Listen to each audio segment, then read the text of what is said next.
Hello, everybody. Welcome to this awesome roundtable with two of the most beautiful women on the internet, the lovely Medyhne and the lovely Catherine. I've said it before. I know people get mad at me when I say this, but all of the women on this side of the board to me are just absolutely stunningly gorgeous. And I think it's because we're all just in the light.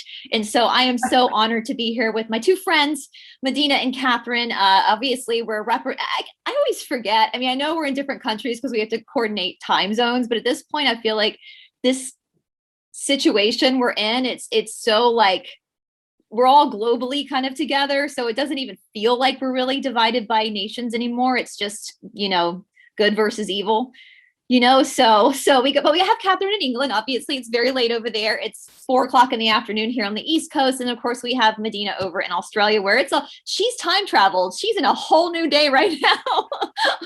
Not nearly here. She's our time traveler. So, and Medyhne, I was telling Catherine this just to start off on some humor before we get started. Before you jumped on. Now, Catherine and I have spoken about off camera in our life before YouTube, and Catherine still does this, and I still do this occasionally. In the jobs we did, we never wore makeup. Catherine's outside a lot. I'm in hot, sweaty yoga shalas. So putting on makeup every day to be on YouTube was something new for me. And I had found this eyeliner that I really, really liked. And it's a really light, you can kind of see it's a light brown eyeliner.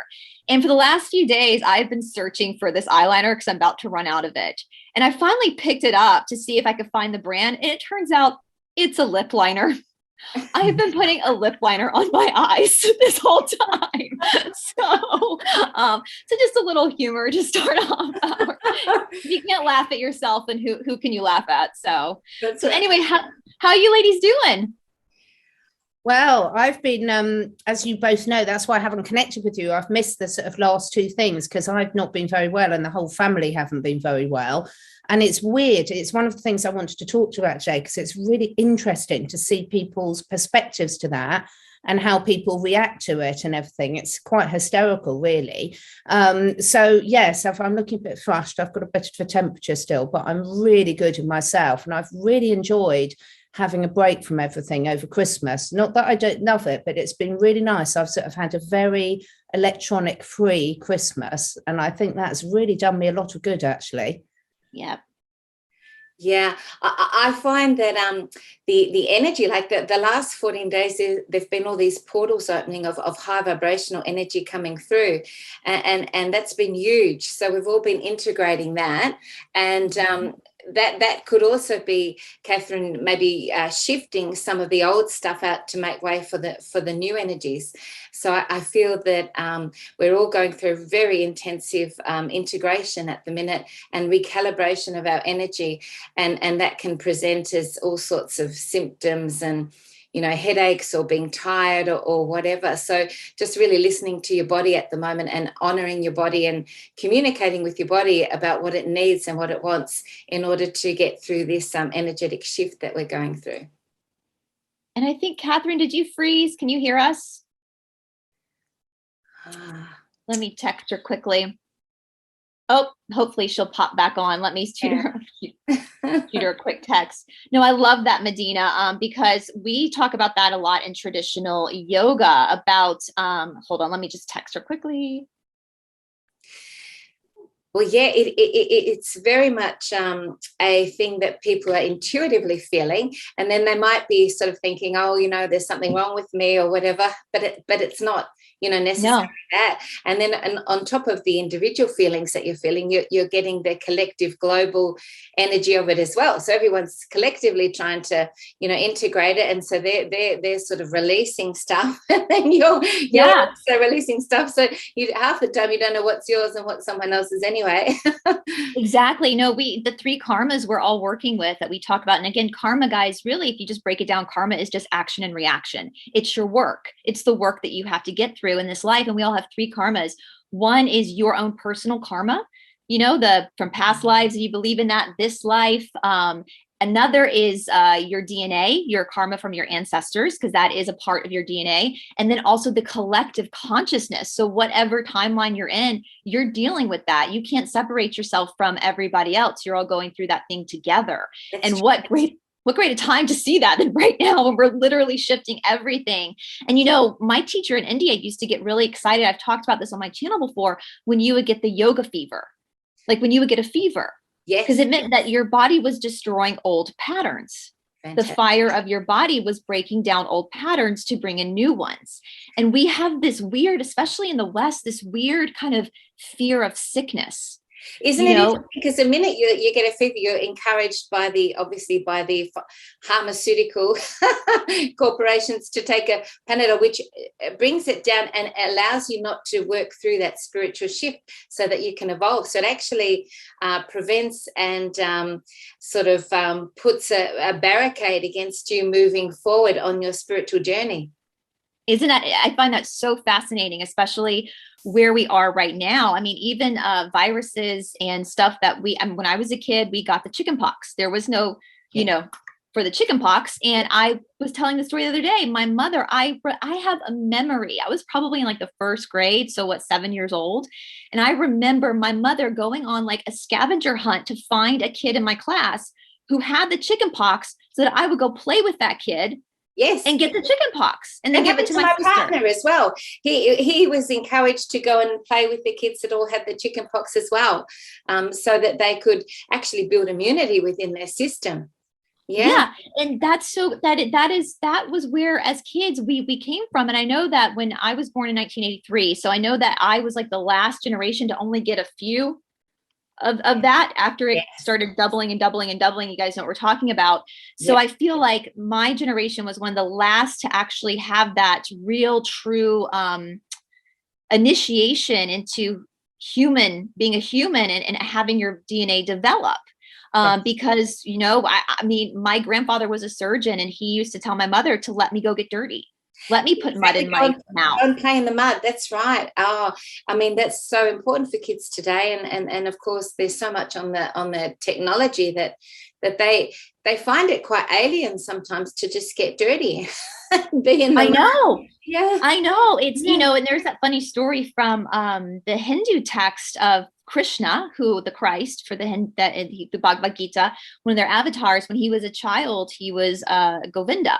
And there's that story of, Govinda putting mud in his mouth as kids do, and animals do it too. It's part of learning.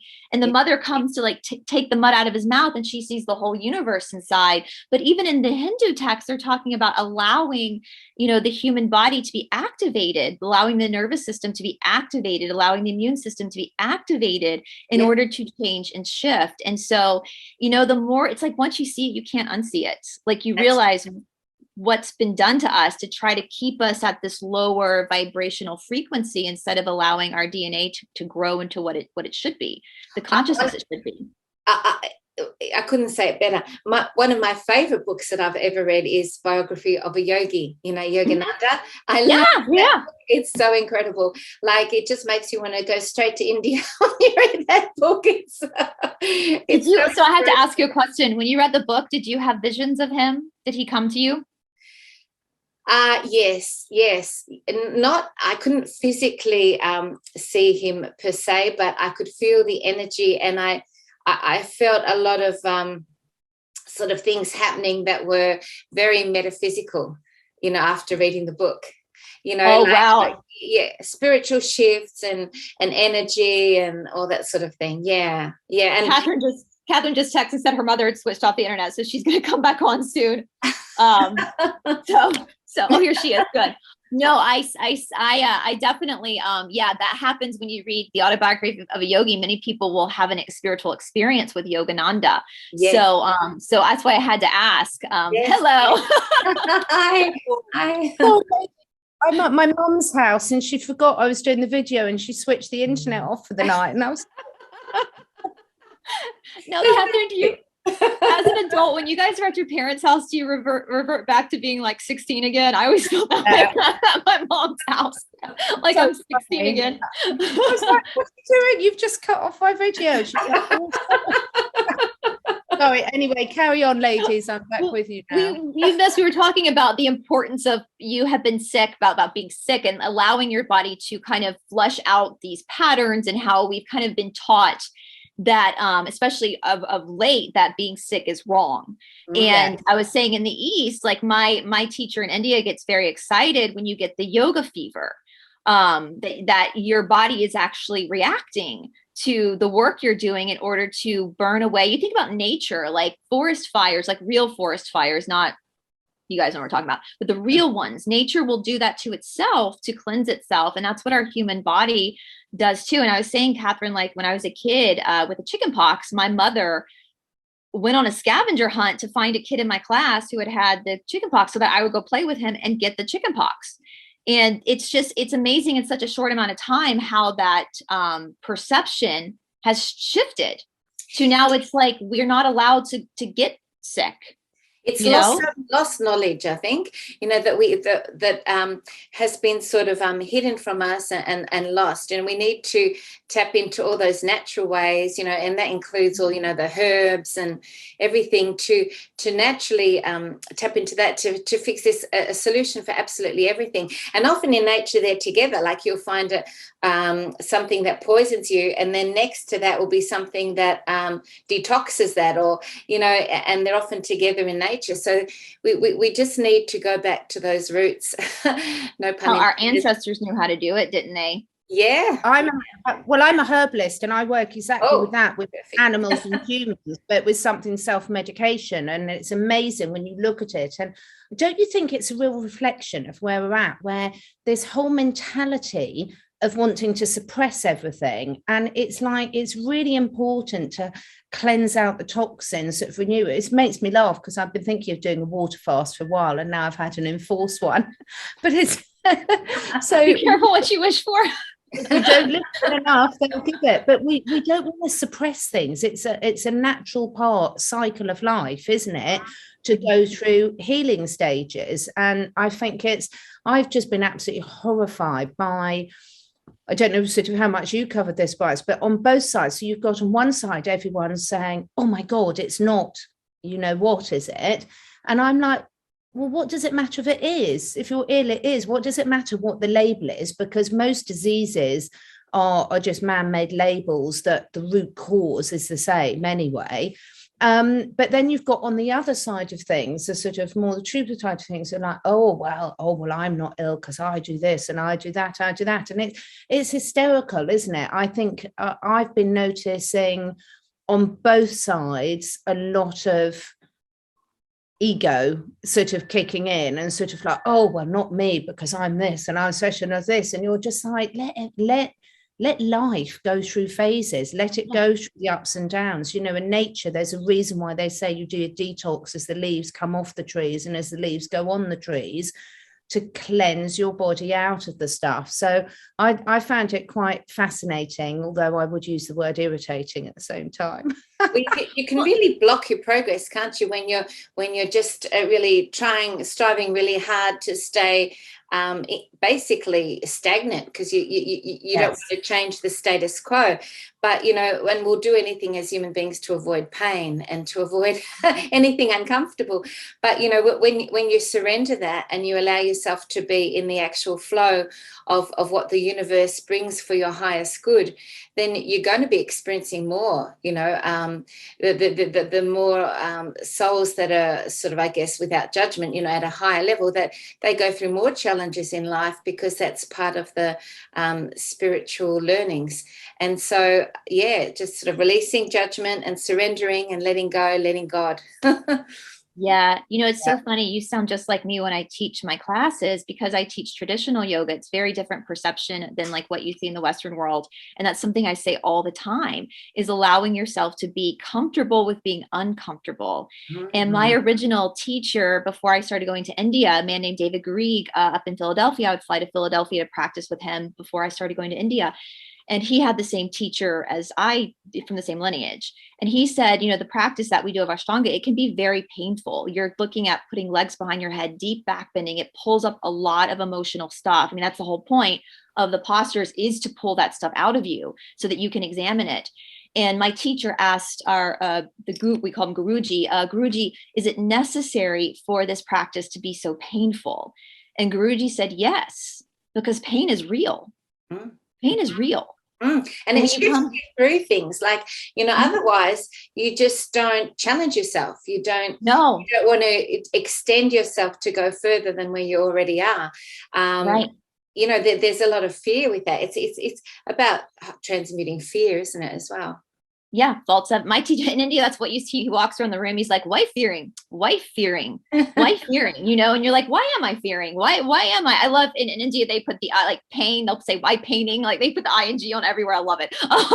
But yeah, it comes down to you breaking that down. And one thing too, that we know from the practice, for me, my hamstrings are pretty open. My hips are pretty open. So some of the postures like behind the head or deep forward folding was never really hard for me. And so my mind would kind of drift in those easier postures for me. But back bending was where shit got real for me. Excuse my language. But, a teacher said to me once, but think about that. The areas where things are hard, where's your mind in those areas? Your mind is present. Your mind is present in the moment. Yep, so yep. What are you figuring out in this area? And you're presently there. Because you'll be holding things in your back because that's where you store energy that perhaps is difficult to shift through. And everyone will be different. Some people might have it in their organs or their legs or whatever. And it depends on the person. So it's really, I think, helpful to go to the parts of the body where you are holding that energy and, going in and seeing what is stored at a cellular level in your body at that point and then transmuting it. I mean, I had a client contact me the other day and she said, look, I've had some stuff come up with my kidneys. What are kidneys about? And I encouraged her to really research what the kidneys represent. Look at the Louise Hay metaphysical work of what do the kidneys hold? What are the affirmations that you can use for that? And what experiences have you had in this incarnation where you have held on to that energy in your kidneys and not allowed it to flow through? And so, it's really having that communication with your body and understanding that your body's here to try and help you. And it's just a messenger. And the other thing is that fear is false evidence appearing real. It's not actually anything to be concerned about. But again, it's a messenger. Yeah. And kidneys are tied to the knees too. So people have knee issues. Sometimes that's coming back up to the kidneys as well. And yeah, it's nothing to be afraid of. Like this, like being sick, in my opinion, being sick is nothing to be afraid of. It's anytime, again, with fevers and congestion and all that kind of stuff, sometimes that's just a sign that you're evolving, that your DNA is actually evolving in this life. Taking new bits into it and incorporating that in and going for the next level of the upgrade. And also it really forces you to reevaluate things and take stock and sort of think, right, look at my diet, look at my lifestyle. Did I need a break? Do I need to turn off electronics for a while? All sorts of things to actually enable you to really look at things. So it's got so many benefits. And yes, you can of course help your body out of it, and that's really great to put in all these different tools and techniques to make sure that it doesn't escalate to an area that is going to cause trouble. But this constant wanting to resist anything, it's escapism. It's really, really a problem, I think, at the moment. And I think what's really a problem is the fact that people feel once they've labeled something, it changes the actual thing. So take if I'm feeling ill.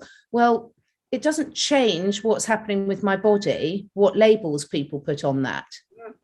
And yet it does to most people, because you're then slipping into the fear road. And if it then gets labeled with something else, like, what, we're not allowed to say on here, then suddenly everyone's perceptions changes, and that's going to change the way that your body responds to it. And then you're in this vicious circle. It's like when you have young people and they say, oh, that person's ADHD, blah, blah, blah, blah. The way I look at that or translate that is this person has a different energy. This person has an energy of the fifth dimensional realm. And so they act, that they function differently and they're in the world in a different way. And so, these labels tend to be very derogatory and disempowering. And so that's a great point, Catherine. I think that, releasing these labels, because the labels put us in a box and limit us. They're very matrix driven. I've thought about this before too, like about, I went to a private school, and of course I think things are, I graduated from high school 20 years ago, so I'm sure it's very different now. But even when I was a kid, they were constantly testing us, constantly testing us. And so they were like separating kids, separating them by like what came up on their test results, which some people just don't test well, but they're super intelligent. And so I think from a very young age, you're right, we're just labeling things, and it's even with sicknesses, it's putting people in these jail cells of their mind where they can't break free of that. When the same thing happened to Todd. He was told he was ADD as a child, but one of his gurus told him he was just born with more prana, more energy. Exactly. And they often function quite fast in the world, because it's a different energy that functions very at its highest potential in the fifth dimensional energies, but in the 3D it doesn't really adapt as well, because the 3D is so dense, and it can't it finds it hard to be able to express itself in that reality. Yep. That's exactly it. He, as a teenager, actually, when he lived in London, he found skateboarding and started finding ways to maneuver it, and then ended up moving to India. And that, so that prana was there for a reason, but they wanted to like dumb it down with medication, basically, but yeah, I think that's something moving into the new earth, the new timeline. We have to reconsider all of this. And I think our ancestors knew this. Yes. I think our ancestors were very tapped into this. Yes. And Catherine's animals. I bet all your animals know this, Catherine. Yeah, that's an interesting thing, because a few of the things that I have been listening to recently with some interviews, and it's a constant theme that comes up. And I was mentioning to Brice just before we started, actually, about this perception, even in the spiritual world or the awake world, but that everything revolves around the human race, which I find really, really fascinating. Because I've been listening to a lot, and it's all about almost how the whole planet is affected by the humans, how the, obviously looking into our DNA, looking into our ancestry and everything. But what they don't realize is that applies to every living thing on the earth. And if you really truly believe that everything is all interconnected, well, that's just not humans. That's also rocks, that's plants, that's every animal, that's the earth, it's the microorganisms living in the earth. And I've been giving a lot of thought to this sort of, how can I explain it? This sort of, I think there's a word for that, human-centric or something. Yeah, but it's really fascinating, and I do see it a lot in the spiritual community, in the awake community, and I do feel we're missing a trick. I think if we took the focus off us as a species completely. Now, that doesn't mean that we don't embrace all the gifts and all the wonderful abilities that we have got and that we can bring to the whole bigger picture and our role on the planet. But I just find it's quite limiting for me to see how much people are saying it is the world according to humans and everything else is virtually just here to please us. It's like a little kid, isn't it? Like little kids, when the whole universe revolves around them. Actually, I've got a poem about that I'll read later. I can't wait to hear that. That actually segues quite nicely into that. But little kids, they just think everything is about them, and so when you have a level of emotional immaturity or immaturity, you, as a human being on the spiritual path, you still see yourself as the center of everything. Shall I read this poem now? Yes, please do. It's really funny how you mentioned that, because it's exactly what this poem's about. When teenagers and kids think that the world revolves around them and that they know everything. Oh, yes. And it's from my book called Hilarious Poems. So I'll just show you. Oh, I can't share that. That's all right. I must also say there's quite a few adults that we know that have that attitude as well. That's right. That's right. Medyhne, I think you can share now if you want to. Oh, thank you. It's just so people can see what the cover is. It is a book that I wrote called Hilarious Poems, and on the cover I wrote by a 6-year-old adult, because, you know, a lot of kids really relate to that when you say that. And it was illustrated by a guy in Australia called Mark Payne, who's the most incredible illustrator. And so I was really gifted to have that. But I'll just read you one of the poems. It's available on my website if anyone wants to get a copy. But it's really fun, and it's a lot of light relief at the moment in the midst of everything we're going through, when you can have a good laugh. But this is called I Am a Child Genius. I am a child genius. Everyone says so. If any questions, I am sure to know. Some call it destiny, some call it fate. Being so intelligent, it's hard to get a date. Simply no subject exists in which I have no clue. It's bound to be frustrating when I know much more than you. I will be famous shortly for what I cannot tell, but guaranteed in future years you'll know my name quite well.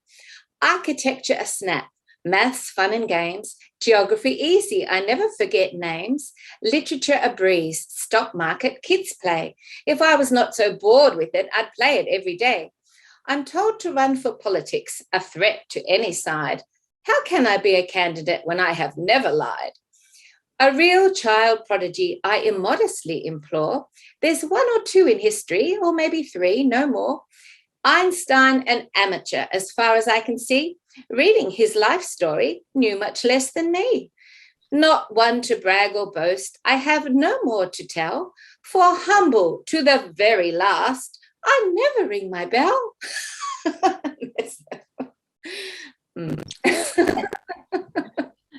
So you cut off right at the end there. I was like, oh no, did Medyhne's mom cut the internet off too? Read the last couple of lines, Medyhne, because we missed the last couple of lines. Oh, really? Oh, no. Yeah, you cut out right at the end. I was like, oh no, Medyhne's mom shut the internet off too. That was meant to be like a sort of a momentum building. I'll read that last. Was it just the last verse that got last 2 lines? Last 2 lines that you cut out on. Okay, so not the one to brag or boast, I have no more to tell. For humble to the very last, I never ring my bell. Well, honestly, I can definitely think of some adults that this applies to too.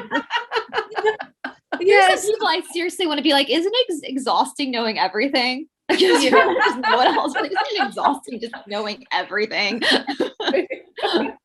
But isn't that like the height of, my teachers say the height of spirituality is humor, is being able to laugh at yourself and laugh at the situations. But I also think the height of spiritual awareness is knowing you don't know anything, that you really have no clue about anything. That's true. You know, and that, especially learning that now with everything unfolding and knowing that the way that history has been taught to us is probably all just a load of baloney. Crap. That's right. I think I said last time, like if you had told me 5 years, I would be questioning what our planet looked like. I would have told you I was crazy. And at this point, I'm like, no idea what we're standing on. No fucking clue what we're standing on right now. And I'm okay with that because you know what? We're still standing. So, but knowing that, having that sense of humility where you can accept you don't know anything requires you to also have courage and have faith in that unknown. And that's hard for people. And it takes self-worth to say you don't know anything, because when you have to sort of say, I know everything, there's a sort of an insecurity in that, or a lack of feeling like you're worthy enough to be able to say that. You know what I mean? It's sort of like inverted thing. So yeah, sorry for the delay, but yeah, that's such an important point because, you've got to always be open to the fact that there's something at any minute, another bit of information can drop, which could completely change the way you view everything. And I think most people watching this video will have been through so many moments like that over the past few years, and for a lot of people, a lot longer. But also that there's a reason why you're not meant to know everything all at once. You know, if you picked up a good book or at the start of a film and went straight to the ending, there'd be no point. You know, it's a bit of a cliche, but it is all about the journey and how you evolve and what you do with the information and how open you feel. Because even when you look at things like friendships and things, it's amazing how people will put ego before friendship by not keeping that open mind, and can throw away something so priceless. And I watched this weekend, I don't know if either of you two have seen it yet, the film Don't Look Up. Not yet, no, but I'm going to watch it. We were thinking we might do like a book club review of it, Medyhne, if you're interested. So we will watch it and then do an online review, because there's so many fascinating things in it. And I won't give any of it away for those of you that haven't seen it, but it's an absolutely fascinating film. It's really interesting because if you look at the stars that are in there, Jennifer Lawrence, Leonardo DiCaprio, Meryl Streep, then you're thinking, well, this is interesting. You've got this film on this subject with this cast sort of in there. But you've got to keep an open mind, because when you look and follow the storyline, and there's so much in it, it's absolutely fascinating when you look at what's going on at the moment. It really is. Now, I'm sure lots of people that don't understand what's going on would just think, oh, just an interesting film. But when you look at it with a bit of knowledge of the lies, the complete fabrication, the changing of history, the manipulation, it's absolutely priceless, I tell you. Oh, that sounds fantastic. The point that you made earlier too, that, you know, we're just wanting to rush through this process of this transition, and we just want to get to the end. And, you know, people are saying, oh, I can't wait till it's over, and you're actually not in the present moment, and you're not experiencing the journey.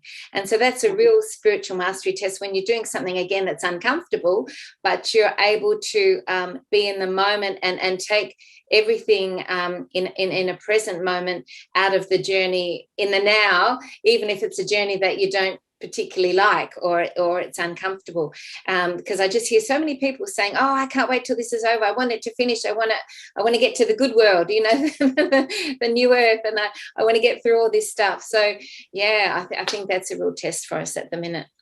It's interesting you say that, because one of my favorite, most life-changing books I ever read, and a lot of people have read this, is the Bhagavad-Gita. And I was actually showing, this is my favorite commentary by Ram Dass on the Bhagavad-Gita, the best commentary out there. And the Bhagavad-Gita is basically that.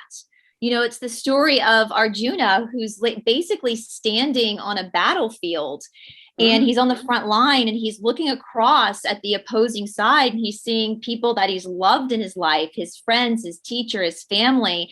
And he's having this like, oh crap, come to Jesus moment in this split second. And then Krishna is the avatar who has this conversation with him in this moment. And it kind of, like you're saying, this uncomfortable time where he's having to go, you know, battle people he loves. In that moment, he comes down and has this conversation with Krishna, who is one of the avatars of God. And basically, if he hadn't have taken that moment, there wouldn't be so much, even though it's just a story, so much enlightening information where, you know, and that's also in the Bhagavad-Gita. People often think that all of yoga and spirituality is just light and love, but it's not. There's a darkness to it as well. Yes. And that's what Krishna tells Arjuna, like, you're a warrior, buck up and go war. Like, this is your dharma. Well, the funniest thing is, the most amazing synchronicity, I have a quote here that I was going to share today by Ram Dass. Oh, I love it. Okay, yes, he's my favorite, Ram Dass. It's amazing. It's on my computer, ready to share. And this is it here. And I just thought it's a classic. Oh, yes. We're talking about uncomfortable things. If you think you're enlightened, go spend a week with your family. So a lot of people have just experienced this at the minute through the Christmas period. And I mean, that's the ultimate test, isn't it? Because often these family situations are, you know, often karmic, you know, ones that we're to work through. And so I just thought that's so relevant to everything we're talking about. And it was right on my screen. Ram Dass, all of his books are fantastic. He left the earth plane like right before, I think it was like December of 2019, like right before everything kicked off. But people on my channel know I often quote, we're all just walking each other home, which is a Ram Dass quote. We're all going to the same light, you know, we're all going to the same place. So Catherine talking about the ego, if you really sit back and think, we're all not just humans, but animals, nature, everything that has that spark of consciousness, we're all going home. We're all headed to the same home. So why do we have to have this arrogance? And why do we hold hands Why can't we hold hands and do it together, in a united way, as opposed to, finding every little thing. I mean, I just posted a video about the originals, how basically that they've put a cease and desist letter on the Parliament in Australia, which basically means that it's not a functioning entity anymore, the Parliament or the government in Australia, because, they've just done that. And I put a post about that. It was a huge announcement, huge news. And there was 3 comments on the YouTube site saying, I didn't like the sound. The sound wasn't good. I thought, what does it matter about the sound? Look at the announcement that I've just put on here. That sums up perfectly the Don't Look Out film. So I think we should make a date to all watch it and then do a review of it, because when you see it, what you've just said then, it's like we as humans spend so much time focusing on completely irrelevant, unimportant things. Yes. And completely often it's the big picture. And it is, as I say, I won't say any more about it because of anyone that it's difficult so watching it, but you see that film and you're just like, this is hysterical and very clever for that reason. It's like, how much more of an obvious example can you get about completely missing the whole point of life?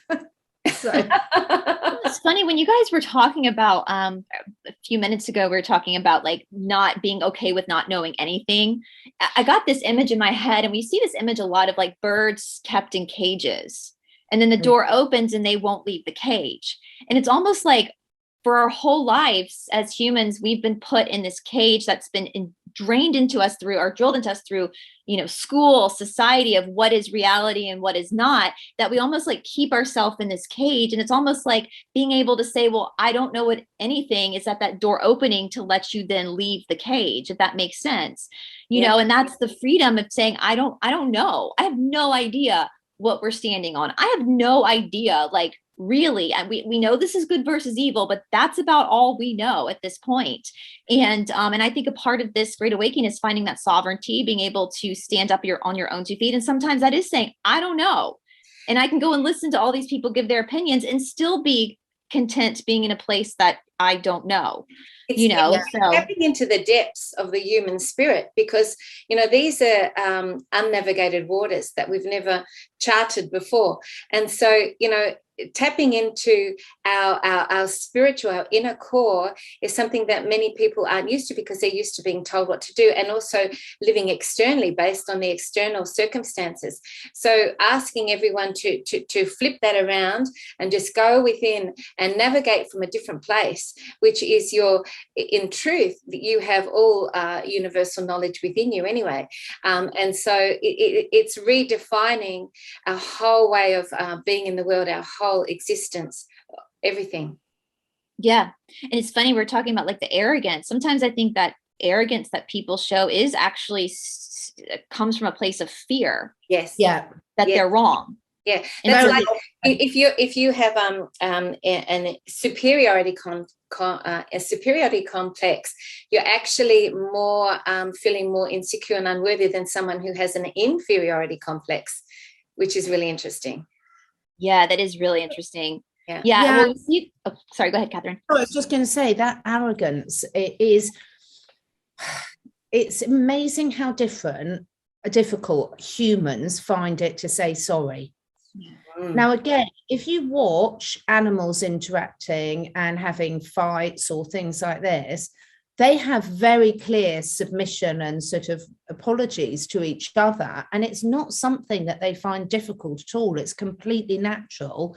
And it's really fascinating to see how difficult it is for most humans to either say sorry, or say I was wrong, or to say, to admit that they could have behaved in a different way. And I find that so fascinating as to why do we find it so difficult? We've got these, I think it's that cage that you were saying about, Brice, about the bird cage and things. It's like, if you've been told you are this, and that's been embedded into you for so much of your life, it's then very, very difficult for people to sort of step outside of that. And I see it a lot with my children who are sort of, well, actually, my daughter was 20 yesterday, so I have no more teenagers in the house, but 20 and 21. And it's just amazing how many people that are talking about the family thing. Every single conversation from grandparents and things like that is like, well, what are your plans? What are you going to do with your life? What are you going to do this? Oh, you can't do that because you've got to do something responsible. And I mean, I'm sitting there listening to those conversations. And I can't quite believe what I'm hearing, but that is coming from all sort of older people. It's like, you know, there's this expectations or of everything. And I'm thinking, it's so sad. You can see why people find it so difficult to actually then have the courage to say, I'm going to try something completely different. And if I make a mistake and I don't like it, I'm quite prepared to then try something else. Yeah. And, you know, as you were saying that, I was thinking, oh, sorry, go ahead. I was just going to ask, Catherine, do you think that ability that animals have to be able to, you know, say sorry in their own way is a lack of ego? Do you think it boils down to that, Catherine? I do. I think it is. I do not see ego in animals. And I even see it in the human animal interaction as well. So one of my ponies, Romeo, is absolutely hysterical. He's the most communicative horse I've ever known. And we have some, you know, we're quite similar personality wise. And he can really tell me off, for example, if I'm being disrespectful and I'm with him and I'm on my phone to someone or something like that and not giving him his attention.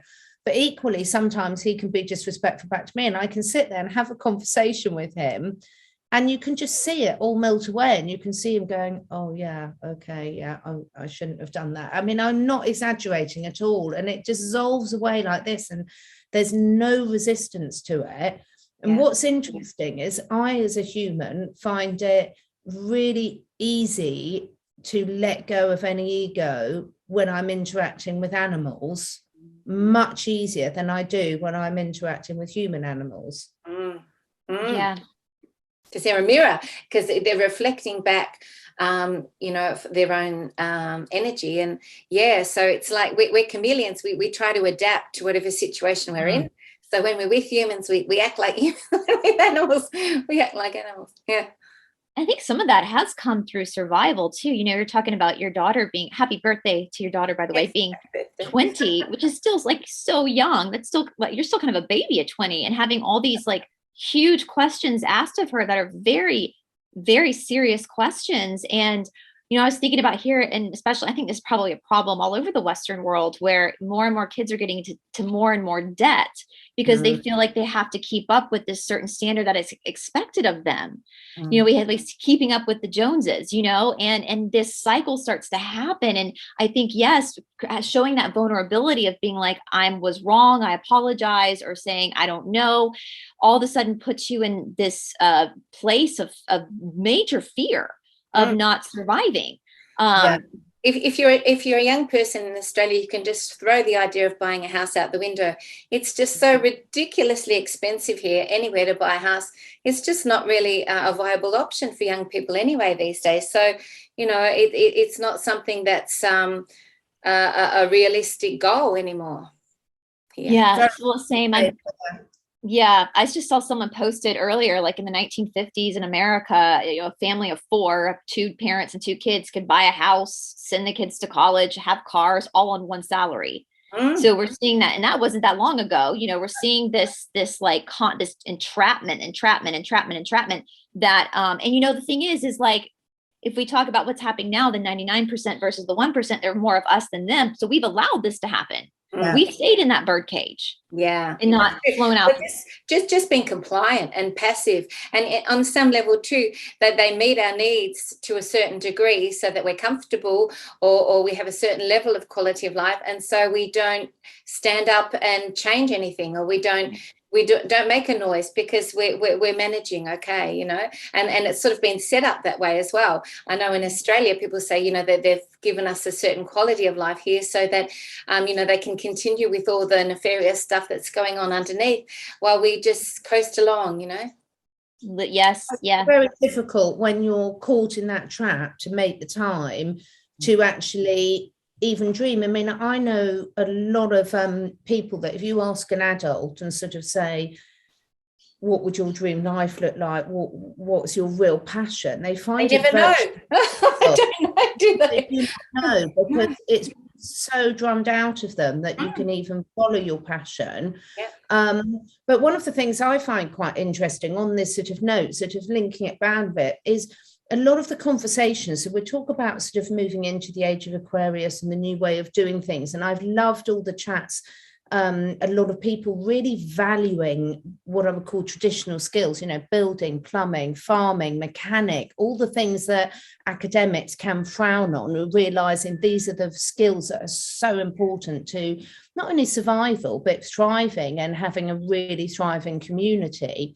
But I'm still surprised at a lot of the focus that there is on the financial side of things in a lot of these talks, because you know, okay, there's so many different things you can look in, you know, there's the precious metals, there's the cryptos, there's all things like this. But isn't it funny how it's very difficult for most humans to distance themselves from the focus of the finances? Right. Even after all we've been through this year, it still seems to be something that it's very difficult for people to distance themselves away. That's part of the enslavement system that has been indoctrinated into them, that this is their security. This is their, you know, when you think of the chakras, it's the base chakra of their foundation of existence. And so, you know, that's all been a definite ploy by the dark. And you know, once the whole money system goes and we function differently, that's part of stepping out of this whole imprisonment system. And you know, I'm looking forward to that myself. It'll be great. I know, I couldn't agree. I know I'm not like a money person. Like that's not even before. I mean, I don't understand the stock market. I don't understand. Like that's just not. It's like, you know, the subjects that you think about the Peanuts when the adults would talk. Wah, wah, wah, wah, wah, wah. Anytime anybody talks about like anything having to do with that, it's just wah, wah, wah, wah. Like it just doesn't. Like, you know, I want to talk about philosophy, art, and all that kind of stuff. But that's confused me because, and granted, again, I don't know what the new money system is going to look like. There's a lot of respected people, and I hear what they have to say, and it does sound like we're moving in. We know that the old system has to go down because it's associated with the old system. Mm-hmm. But it sounds to me, from what I understand, is that we're all going to be okay.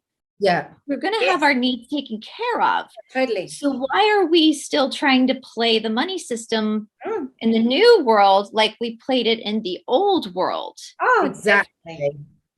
It doesn't make sense to me. Spot on.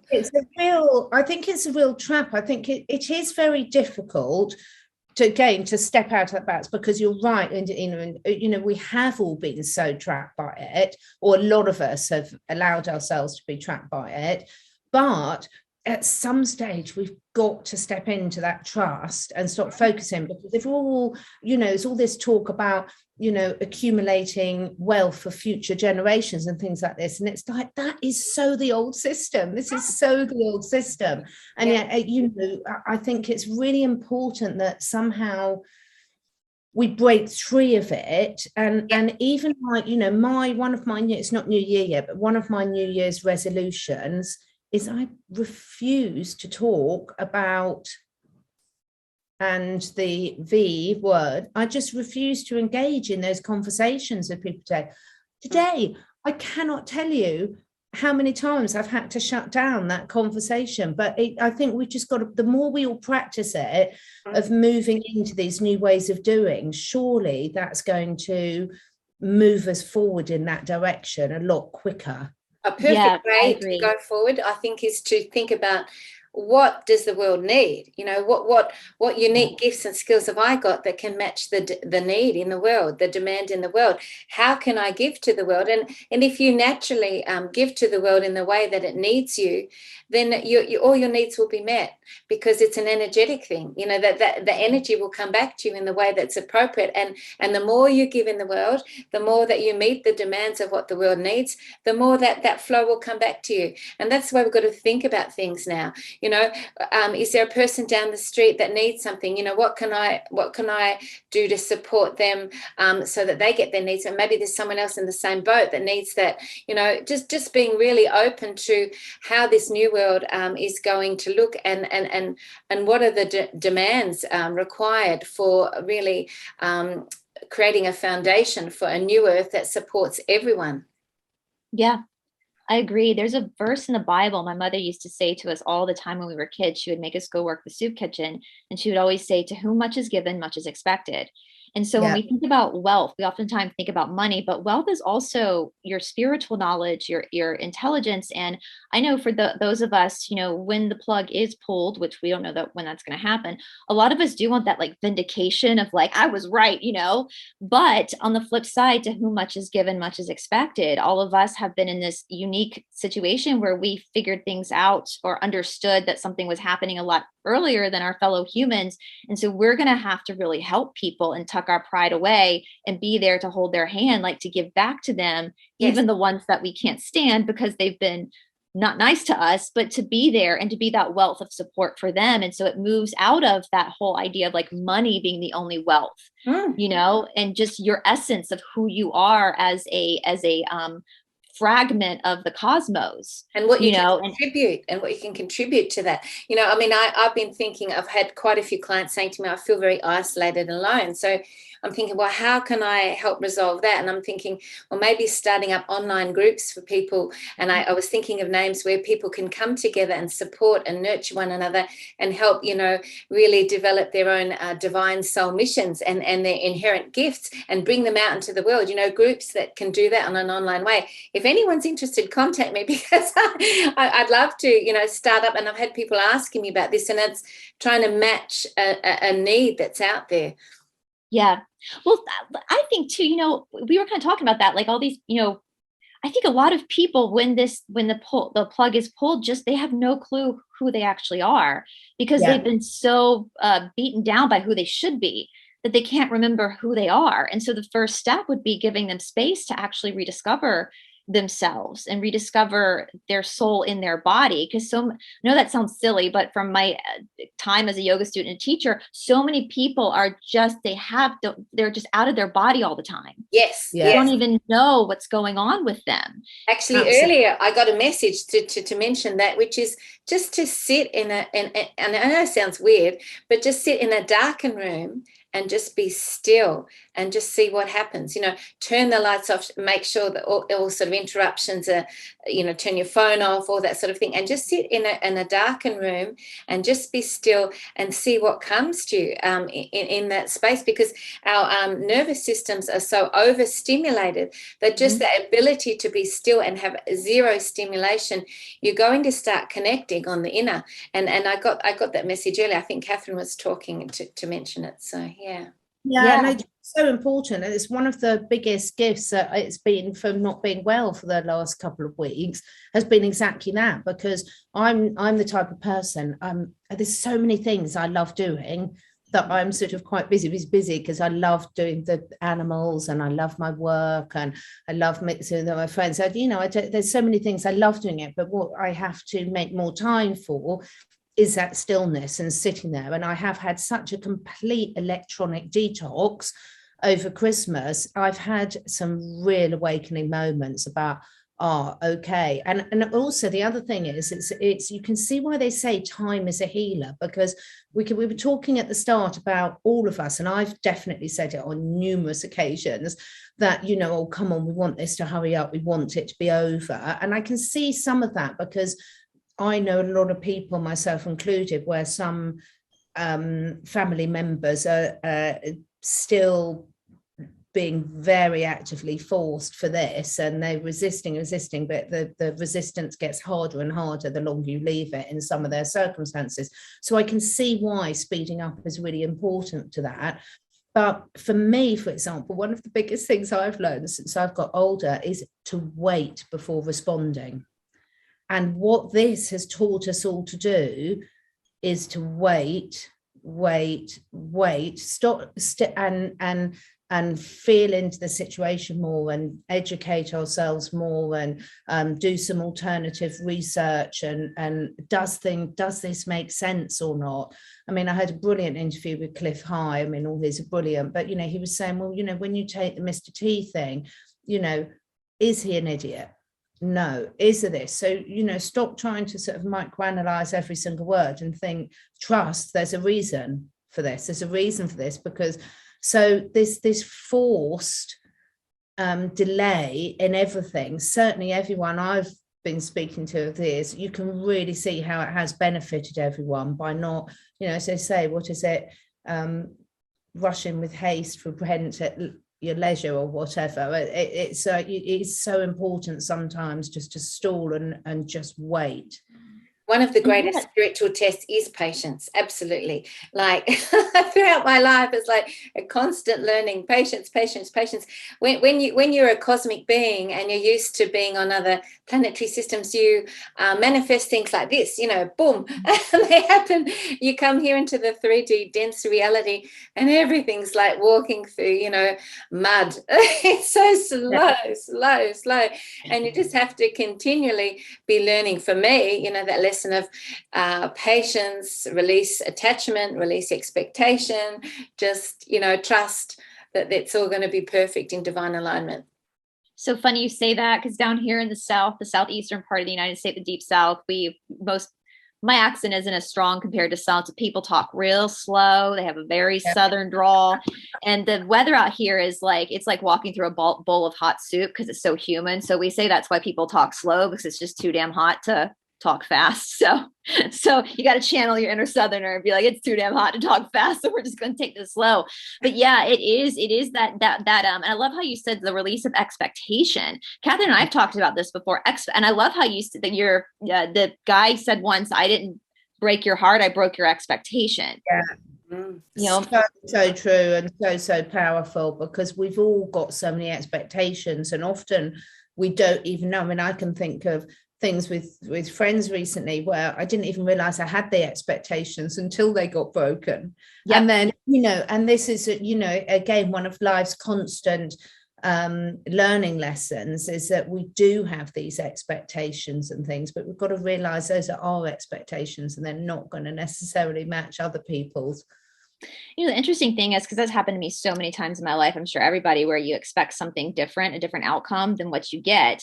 But it's interesting at looking back, even when you're going through something stressful where your expectations been broken, if you can take a moment to look back on your life where you've been very disappointed by your expectations not being met, normally that leads you to an even better outcome that you never could have planned, you know? So even in that little scenario, just to let go of knowing, of having an expectation of what's to come, when's to come, how's to come, because none of us know anything, but we know it is coming because it's astrological. You can't escape it. So release the expectation, you know, work on yourself. And I think a lot of people with the Mr. T thing too, they still are in this like matrix based seat where they want someone else to do it for them. They're expecting someone else to do it for them. And that might be why we're delayed. I have to agree with it. So it's like, you know, it shouldn't make any difference what he says about that. It's like we were saying about the financial, that's so the old way. I like to say so 3D. But, you know, it's so the old way of doing things. And it's like we have to break this pattern of needing to be told what to do. It's brilliant listening to stimulating conversations. I mean, I've listened to all sorts of things. So I've had lovely conversations with Dr. Robert O. Young, who doesn't believe that viruses exist. And then you'll have conversation with someone else and another equally brilliant natural scientist and things who believe something else. And they're all really fascinating. But there's very rarely one answer to things anyway. It's very rarely that simple. And you put it through your own filter system too. You know, does this resonate for me? And that's all going to be dependent on your own level of evolution. So and I think that if we are able to stop making judgments on things and just understanding that everyone has their own truth, that's going to just make such a difference. Yeah, absolutely. And it's interesting. I say it all the time. One of my favorite quotes is by Aristotle. It's a sign of an intelligent mind when you can entertain an idea without accepting it. And I think what you're doing when you're listening to so many stimulating conversations, you're able to listen to these conversations without judgment, but entertain them. You don't have to accept them and then go listen to somebody else. And I see it a lot in the yoga world too. There's so many times where a teacher said something to me years ago. I didn't quite understand at the moment, but I remembered it. And then like years later, it'll hit me and I'll be like, oh, that's what they meant. I get it now. I get it now. So it's like you can kind of store stuff away, but you don't have to have. We're in this weird place in our lives where you have to have an immediate polarizing opinion on something, and you cannot waver. You cannot look across the street. And I remember growing up, and I mean, this was what 30 or 20 years ago. This wasn't that long ago. We had to study debate in school, where we were given different sides of the same argument that we had to learn how to debate that. And it might not have, you had to debate a side that you might not have agreed on, you know? And I feel like that of course leads to critical thinking skills, which I think a lot of humanity is lacking right now, that we have to be able to have our own critical thinking skills. And no one can give you that. You know, it's like that whole idea of gnosis versus ideo that we see in the early Christian scriptures, where they believed that gnosis or inner knowing was far more superior than ideo or outer knowing. You know, EDO would be PhDs, your education, all that kind of stuff that the world is giving you. But that gnosis, that inner knowing, came from your own practice, your own taking in information and just feeling what you needed to feel. And once you have that gnosis, no one can take it away from you. You're not going to be dependent on somebody else. I think we're competing against things that we don't even really fully understand or know about. And not to be negative, but we're receiving frequencies and subliminal programming from very advanced technology, and we don't even know it's there. So when you don't have that really strong internal connection or knowing, then you're very much like a leaf in the breeze, just floating around and very vulnerable to all this stuff that's going on. So people need to realize that this stuff is happening, and that we need to build these really strong internal foundations so that we can overcome, you know, all that energetic it's what do you call it, infiltration or energetic indoctrination, brainwashing, you know, all that sort of stuff. The battlefield, because that's really what this is about, isn't it? This has nothing to do with politics. This has nothing to do with health. This has nothing to do with countries. This is about your spiritual sovereignty. Yeah. And that when you have that spiritual sovereignty, you know how to like say I don't know, or no, or let me wait on this. And you can say it without, you can put that boundary up.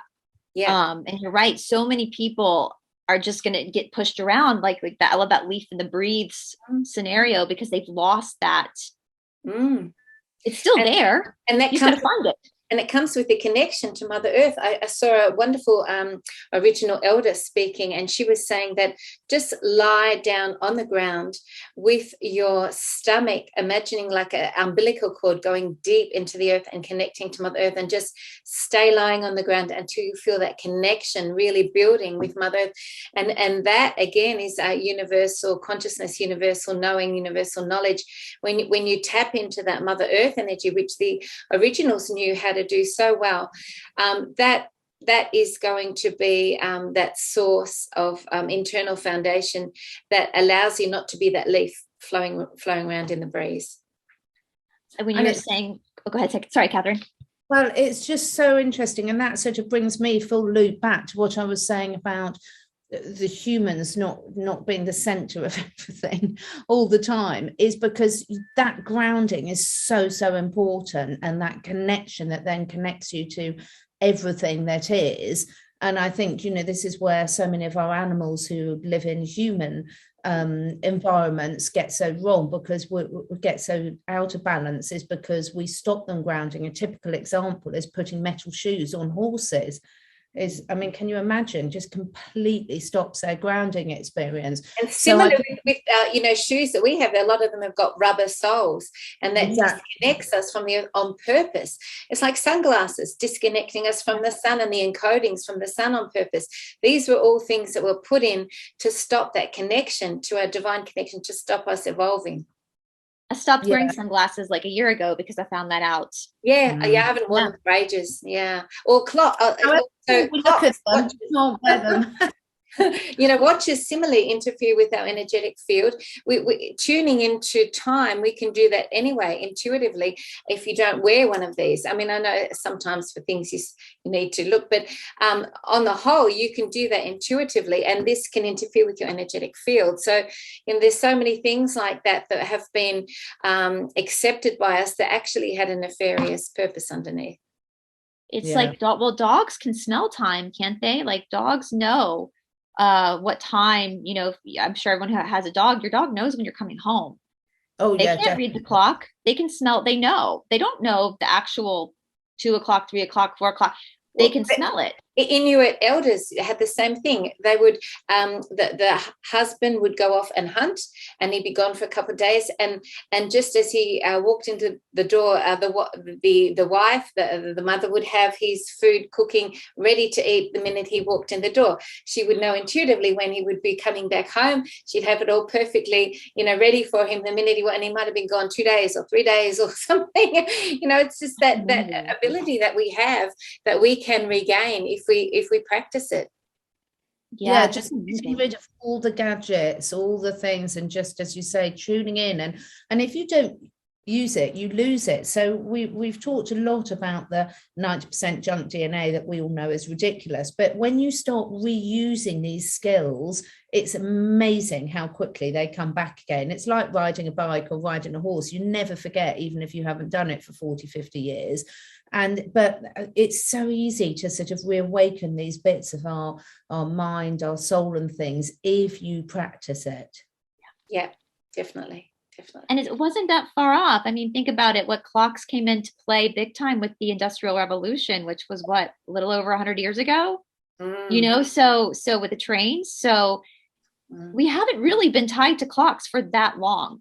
Our ancestors, it should not be hard for us to go back and get into that rhythm, of understanding time without the actual time, When I think of the Industrial Revolution, I always think of the Charles Dickens books. They sum up the energy, the atmosphere of that so well. It's just so sort of dark and bleak and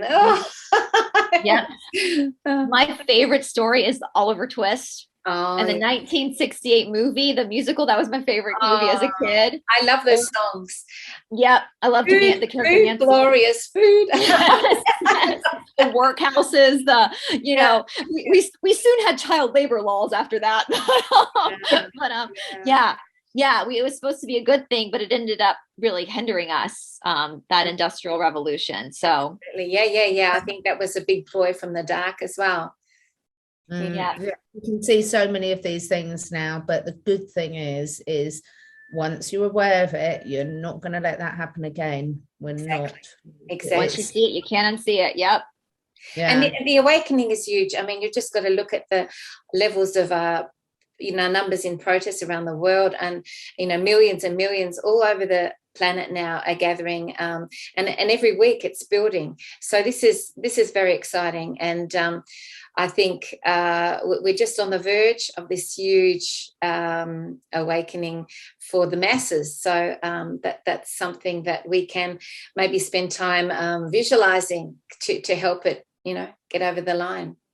Yep, we just got to cross that threshold. I know I learned recently that speaking of time, we've been doing this wrong. We've been looking at dates when really we need to be looking at portals, and when certain portals open, which for most humans, that's, even for me, sometimes that's like, what? So that comes back to that, just letting go and having faith, and being like, I don't know, but I have courage and I have faith that it's all going to turn out the way it's supposed to, whatever that looks like, beyond my expectations. So yeah. And when you do that, you free up so much emotional space for yourself, because all that time that subconsciously or consciously we're spending worrying, you free up all that time. Oh, my mum's little clock going. And how English is that? And, we're just talking about time and then the clock. Clock. That's hysterical, but it's amazing how it creates so much time when you stop worrying about things. It's fantastic to do all the wonderful things that you want to. And it opens up also infinite possibilities that we have absolutely no idea what they could be, because we limit our possibilities by having some sort of expectation of them. And so when you totally release that, you actually get greater opportunities coming into you, because they're even beyond what you would imagine for yourself. I know we've been on for a little over an hour, lady. So I know we're winding down. So I know it's getting late for you, Catherine, but I will say too, on top of that, my best friend growing up, her father said something to her once that I have held my whole life. I was sitting there and I heard them say this to her when we were preparing for college, for university, and trying to make those grown-up decisions at like 18 years old, because you're so wise at 18. Her father said, if you knew that you would never fail, what would you do? Perfect. If you knew that failing wasn't an option, what would you do? And the other thing is, if you knew the money wasn't an option too, what would you do? Take money out of the equation as well, and think what you'd do then. If there was no such thing, what would make you really, really happy? And I think that's a great thing for people walking into this new earth that have lost that sense of self, like to get back. If all these limitations were gone, and I had nothing but success, what would I do? Yeah. What would that look like? Yeah. And you might be surprised, you'd probably get the answer right away. Yeah. Perfect thing to ponder, everyone. Perfect thing to ponder when you're lying on the earth. Your belly button. We want to see the pictures, everyone. Yes, please send us your picture then. And we don't care how cold and wet it is in the UK. That's not an excuse. You'll still do it. Australians, you've got no excuses. Georgians, it's 74 degrees outside here, which I know you guys are in Celsius. That's really mild. Like, this is tank top weather. So Georgians have no excuse either to go out there and lie in the grass. So we'll all be posting our selfies tomorrow. So. Oh, that was fun, ladies. That was such fun. I'm so pleased the internet to go back on again. I know, that was awesome. That was invigorating for me. For everybody watching, leave us your opinions and your comments down in the comment section below. And I'm going to be posting both Catherine and Medyhne's channel links in the description box below. I know most of you follow them, but for those who don't, I'm going to go ahead and put that down there, and also be posting Medyhne's website. And Catherine, can I post your websites for your animal? Please too. I've got two. So I'll send you the links to them afterwards. So one of them's my courses on, and the other one's got, I'm just uploading, I'm a bit behind getting all my videos on there, but there's some really good stuff there and recommendations and things like that. So, and I will be doing the same to you guys as well. Thank you so much, ladies. Same here too. Of course. If people would like a session with me and they want to mention this show with Catherine and Brice, I can give you a 10% discount as well. So amazing. Well, I'll put that in the description box too, guys. So awesome. Well, I love both of you ladies so much. It's such an honor to be your friend in this life, be part of your, I know, virtual hug, part of your soul family, to these beautiful, beautiful women. Hopefully soon we'll be able to celebrate in person when we're teleporting to each other, but we won't hold any expectations on when that date is. We know it's coming soon though. And lots of love to everybody watching. As I've said many times on my channel, you guys are just as much a part of these channels as we are. We wouldn't be here having these conversations without you. And I do look forward to seeing your input in the comment section. I do try to read most of the comments just to see what you guys have to say too, because as Ram Dass says, we are just walking each other home, and your opinion is very, very valuable. So please make sure you leave us those in the comment section below. All right, guys, lots of love. Happy New Year. To everyone. Bye. Bye.